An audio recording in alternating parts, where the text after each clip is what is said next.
पाठ 17.1 काल और टेंस। क्रियापद बंध दो अंशों से मिलकर बनता है, मुख्य क्रिया और मेन वर्ब तथा सहायक क्रिया और ऑक्सिलरी वर्ब। क्रियापद बंध में से मुख्य क्रिया को अलग करने के बाद जो अंश शेष बचता है उसे सहायक क्रिया कहा जाता है। सहायक क्रिया के प्रमुख घटक हैं काल, पक्ष, वृत्ति तथा वाच्य।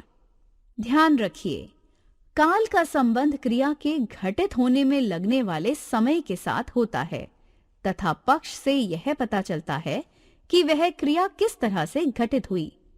क्रिया शुरू हो चुकी है, क्रिया शुरू नहीं हुई। 1. लड़कियां काम कर रही हैं। 1.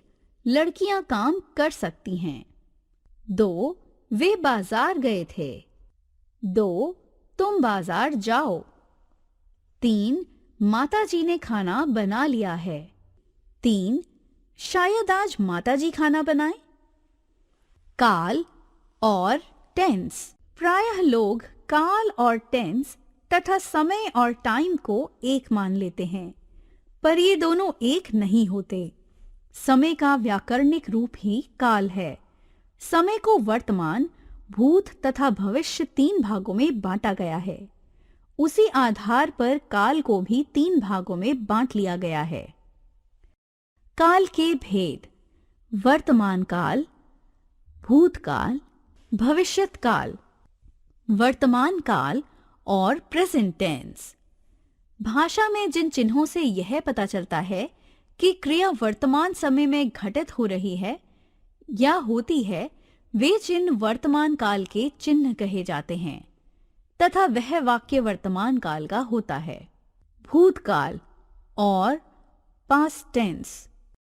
भाषा में जिन चिन्हों से यह पता लगता है कि कोई क्रिया बीते हुए समय में घटित हुई थी, वे चिन्ह भूतकाल के सूचक चिन्ह कहलाते हैं तथा वह क्रिया भूतकाल में कही जाती है। हिंदी में भूतकाल की सूचना देने वाले चिन्ह हैं था, थे, थी, थीं अथवा आ, ए, ई आदि।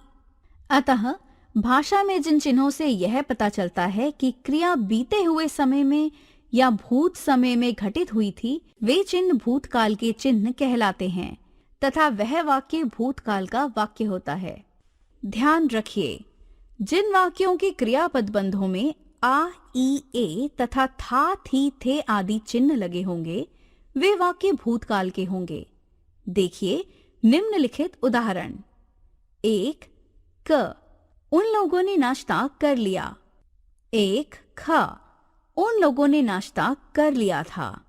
2. क, वे ट्रेन से वापस आए। 2. ख, वे ट्रेन से वापस आए थे। 3. क, वह बाजार गई। 3. ख, वह बाजार गई थी। 4. ख, सब लोग कल चले गए। 4. ख, सब लोग कल चले गए थे। 5. क, माला ने गाना सुनाया। 5. ख, माला ने गाना सुनाया था। 6. क, बच्चों ने पतंग उड़ाई।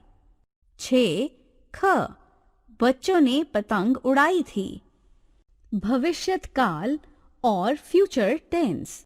भविष्य में घटित होने वाले कार्य व्यापार की सूचना देने वाले काल को भविष्यत काल कहा जाता है। भविष्यत काल की सूचना देने वाले चिन्ह हैं गा, गे, गी, गी। अतः भाषा में जिन चिन्हों से यह पता चल जाता है कि क्रिया भविष्य में घटित होगी, वे चिन्ह भविष्यत काल के चिन्ह कहलाते हैं तथा वाक्य भविष्यत काल का होता है। ध्यान रखिए, जिन वाक्यों के क्रियापद बंध में गा, गे, गी आदि प्रत्यय लगे हों, वे वाक्य भविष्यत काल के होंगे। देखिए निम्नलिखित उदाहरण। 1. मैं आज स्कूल नहीं जाऊंगा। 2. तुम कब चलोगे। 3. हम फिल्म देखने जाएंगे। 4. तुम अब क्या काम करोगी। 5. आप कहाँ ठहरेंगे। 6. वह तुम्हें रुपए नहीं देगा। 8. वे सुबह तक पहुंचेंगे। 9 क्या आप मेरे साथ चलेंगे? हमने सीखा काल तथा समय दोनों एक नहीं होते। समय की भाषिक प्रस्तुति ही काल है। काल से भाषा में क्रिया के घटित होने की सूचना मिलती है। काल के 3 भेद किए जाते हैं: वर्तमान काल, भूतकाल और भविष्यत काल।